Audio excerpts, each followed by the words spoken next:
بسم اللہ الرحمن الرحیم، السلام علیکم۔ میں ہوں فرحان اسلم اور آپ دیکھ رہے ہیں برطانیہ سے فرحان اسلم انفلٹرڈ۔ ناظرین، امریکہ اور ایران کے درمیان اسلام آباد مفاہمتی یادداشت پر دستخط ہو چکے ہیں، مگر آج کا اصل سوال یہ نہیں ہے کہ دستخط ہو گئے ہیں۔ اصل سوال یہ ہے کہ معاہدے پر عمل کون کرائے گا، کیونکہ کاغذ کہتا ہے کہ جنگ بند ہو گئی، لیکن لبنان میں بدستور اسرائیلی حملے جاری ہیں۔ یہ دستاویزات کہتا ہے کہ ایران ایٹمی ہتھیار نہیں بنائے گا، لیکن اصل سوال نگرانی کا ہے۔ یہ کاغذ کہتا ہے خلیج میں کشیدگی کم ہو گئی، لیکن اصل سوال یہ ہے کہ اگر امریکہ پیچھے ہٹتا ہے تو خطے کا نیا سیکورٹی ضامن کون ہوگا اور پاکستان کا کردار کیا ہوگا؟ ثالث، طاقت کا نیا ستون یا سعودی عرب کے ساتھ مل کر ایک نئے دفاعی نظام کا حصہ؟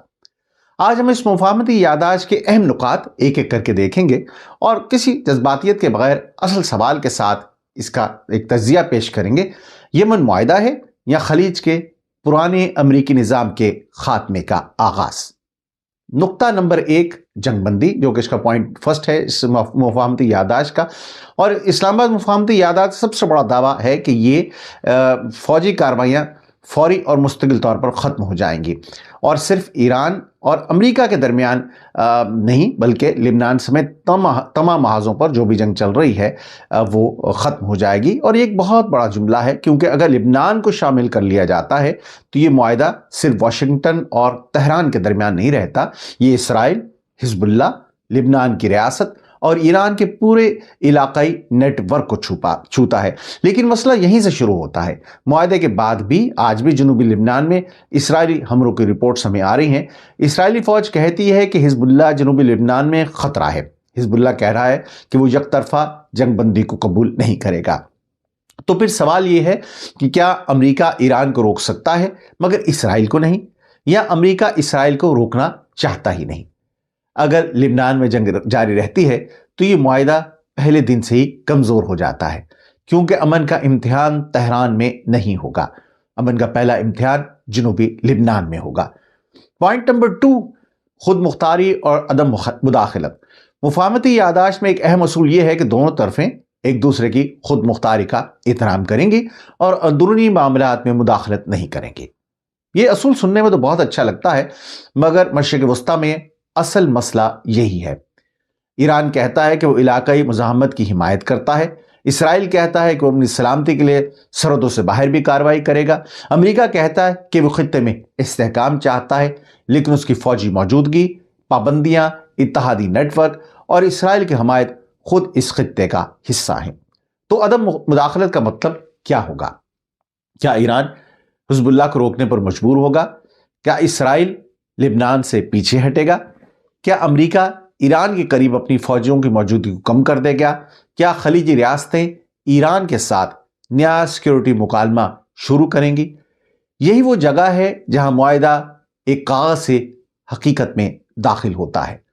نقطہ نمبر 3 اس معاہدے کا ہے کہ جو مذاکراتی وقت ہے اس کا وہ 60 دن ہے، اور یہ معاہدہ حتمی امن معاہدہ نہیں ہے، اور یہ 60 دن کا جو وقت ہے اس کے دوسری طرف یا تو ممکن ہے حتمی معاہدہ ہو سکتا ہے یا پھر ایک بار پھر جنگ ہو سکتی ہے۔ اب 60 دن کے اندر کیا ہوتا ہے اور کیا فیصلہ ہوگا، یہی اصل سوال ہے۔ لیکن ڈونلڈ ٹرمپ نے یہ کہا ہے کہ 60 دن کوئی بہت سخت ڈیڈ لائن نہیں ہے، مینس کہ 61ویں دن ضروری نہیں ہے کہ جنگ ایک بار پھر چڑھ جائے، لیکن جو بھی کچھ 60 دن کے درمیان ہوگا وہ بہت انتہائی اہم ہے۔ ان 60 دنوں میں پہلے پابندیاں نرم ہوں گی یا پہلے ایٹمی نگرانی ہوگی؟ پہلے ایران تیل بیچے گا یا پہلے افزودہ یورینیم پر کوئی قدم اٹھایا جائے گا؟ پہلے امریکہ بحری دباؤ کم کرے گا یا پہلے ایران خطے میں اپنے اتحادیوں کو روکے گا؟ پہلے لبنان میں اسرائیلی حملوں کو روکیں گے یا پہلے حزب اللہ خاموش ہو جائے گی؟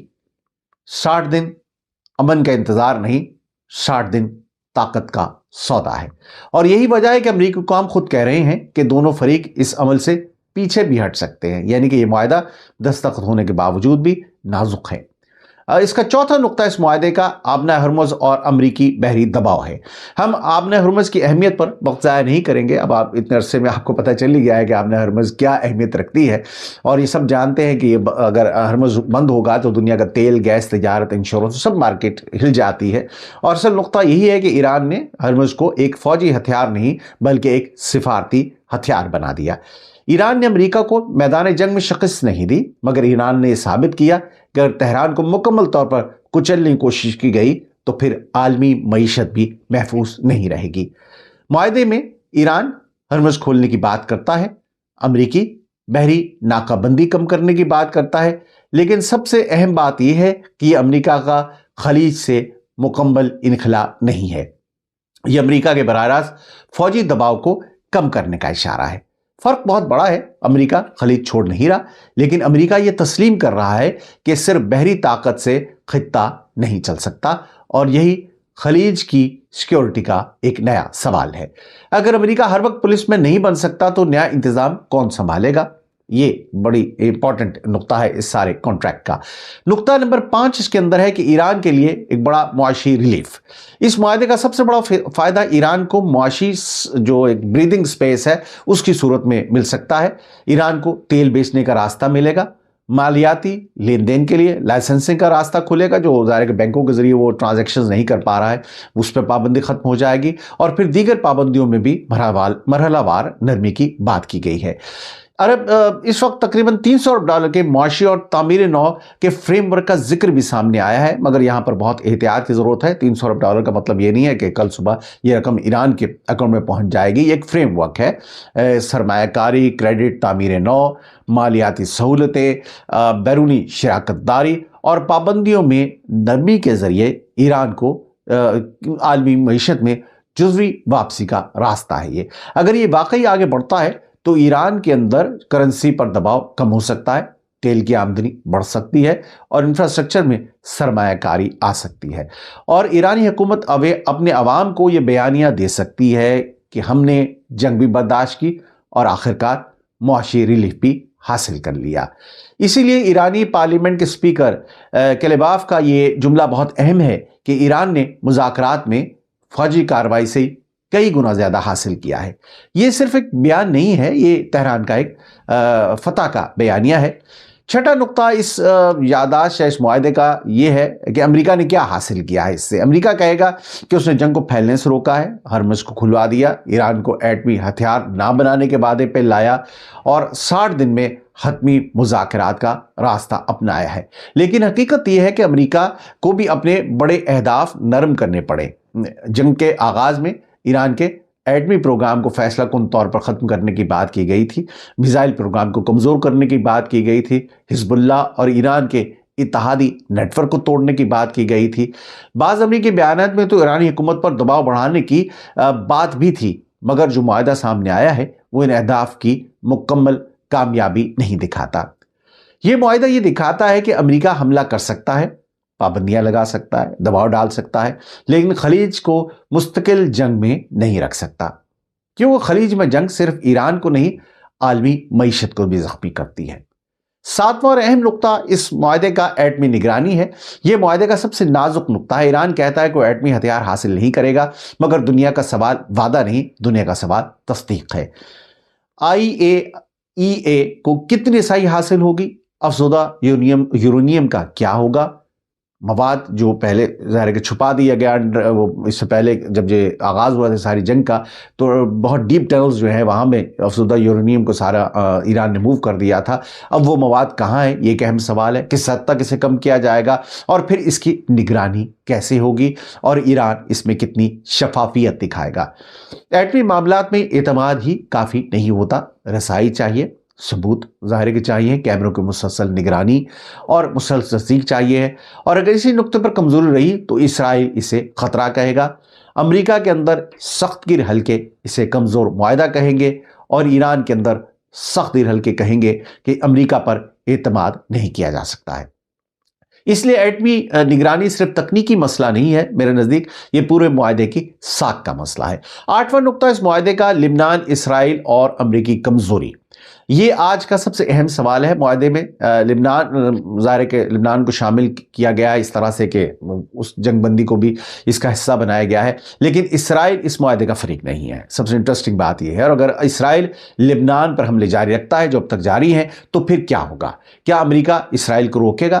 کیا ٹرمپ نتن یاہو کو مجبور کر سکتے ہیں، یا اسرائیل امریکی صدر کے سمت کو نظر انداز کر کے اپنی جنگی حکمت عملی جاری رکھے گا؟ یہ سوال اس معاہدے کا سب سے اہم اور بڑا سوال ہے، اور یہ سوال پورے خطے کے مستقبل کا ہے۔ اگر امریکہ ایران سے معاہدہ کر سکتا ہے مگر اسرائیل کو لبنان میں حملہ کرنے سے نہیں روک سکتا، تو خلیجی ریاستیں کیا نتیجہ نکالیں گی؟ وہ کہیں گی کہ امریکہ طاقتور ہے مگر ہر جگہ فیصلہ کن نہیں۔ وہ کہیں گے کہ امریکہ دوست ہے مگر مکمل ضامن نہیں۔ وہ کہیں گے کہ اسرائیل بعض اوقات امریکہ کے سفارتی راستے کو بھی کمزور کر سکتا ہے، اور یہی وہ لمحہ ہے جہاں خلیج کا پرانا امریکی نظام ہلتا ہے۔ نواں نقطہ، اس خطے کا نیا پاور بروکر کون ہوگا؟ اگر امریکہ اپنے فوجی دباؤ کو کم کرتا ہے، اگر وہ بحران میں براہ راست داخل نہیں ہونا چاہتا، اگر چین معاشی طور پر موجود ہے مگر فوجی طور پر ابھی بھی آپ دیکھیے کہ بہت محتاط ہے، اگر روس اپنی جگہ پر محدود ہے، تو پھر خطے کا نیا پاور بروکر کون ہوگا؟ کیا قطر، یا عمان، کیا سعودی عربیہ، کیا ترکیہ، یا پھر پاکستان، یا ان سب کا ایک ڈھیلا ڈالا مگر فعال نیٹ ورک؟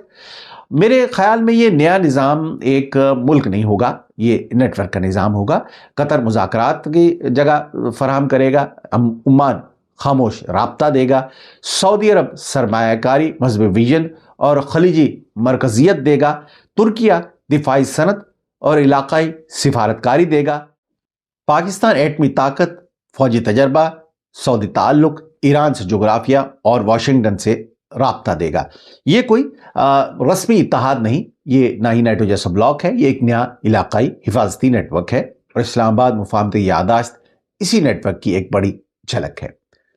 10واں نقطہ، پاکستان اور سعودی دفاعی معاہدہ ہے۔ یہاں پر یہ سوال بہت اہم ہے کہ کیا سعودی عرب نے پاکستان کے ساتھ دفاعی معاہدہ اس لیے کیا کہ وہ خطے کا مستقبل امریکہ کے بغیر دیکھ رہا ہے؟ میرا جواب ہاں میں ہے، لیکن جزوی طور پر، مکمل طور پر نہیں۔ سعودی عرب امریکہ کو چھوڑ نہیں رہا، سعودی عرب امریکہ پر مکمل انحصار بھی نہیں رکھنا چاہتا، اور یہی فرق ہے۔ سعودی عرب دفاعی معاہدہ، جو سعودی پاکستان دفاعی معاہدہ ہے، یہ ایک پیغام دیتا ہے کہ جو کہ واشنگٹن کے لیے بھی ہے، تہران کے لیے بھی ہے، تل ابیب کے لیے بھی ہے، اور خلیج کے لیے بھی ہے۔ پیغام یہ تھا کہ سعودی عرب اپنے دفاعی آپشنز کو بڑھا رہا ہے۔ اگر امریکہ کی ضمانت کمزور پڑتی ہے تو سعودی عرب کے پاس پاکستان کے دفاعی، عسکری اور ظاہر ہے کہ جو ایٹمی ایک چھتری ہے وہ موجود ہے۔ مگر کیا پاکستان امریکہ کی جگہ لے سکتا ہے؟ میرا خیال ہے کہ نہیں، کیونکہ پاکستان امریکی بحری بیڑا نہیں دے سکتا، اس کے مقابلے میں کوئی چیز پاکستانی عالمی مالیاتی نظام کو نہیں چلا سکتا، پاکستان خلیج میں امریکی فضائی اور بحری نیٹ ورک کا متبادل نہیں بن سکتا، لیکن پاکستان 3 چیزیں دے سکتا ہے۔ اول، دفاعی تربیت اور فوجی تعاون۔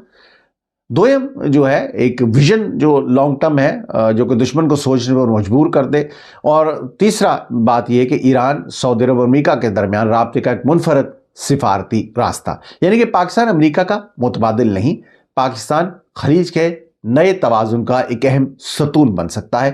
یہاں پہ یہ فرق سمجھنا ضروری ہے، متبادل نہیں، ستون۔ 11واں نقطہ جو اس سارے مسئلے میں ہے وہ Iran Pakistan gas pipeline کا ہے۔ اس معاہدے کے بعد پاکستان کے لیے سب سے بڑا عملی سوال یہی ہے کہ کیا Iran Pakistan gas pipeline دوبارہ شروع ہو سکتی ہے؟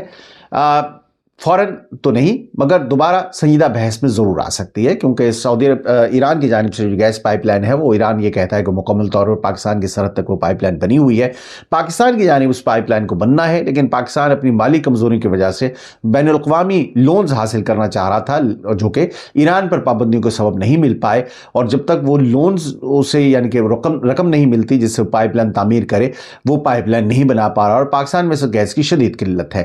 لہٰذا اس سارے سینیریو میں اور امریکہ سے اچھے تعلقات کے بعد، ایک اچھے ثالثی کردار کے بعد، ہم یہ توقع رکھتے ہیں کہ ایران نے جو ایک ڈیمیجز کلیم کیے ہوئے تھے، ظاہر معاہدے میں ایک شک تھی کہ اگر پائپ لائن نہیں بنتی ہے تو اس پہ ہرجانہ یا جرمانہ ادا کرنا ہوگا پاکستان کو، وہ بھی شاید پاکستان کے لیے اگر وہ مکمل طور پر نہیں کرتا تو نرم ضرور کر دے گا۔ اور اسی طرح سے جیسے کہ امریکہ نے بھارت کو یہ اجازت دے رکھی تھی کہ وہ ایران سے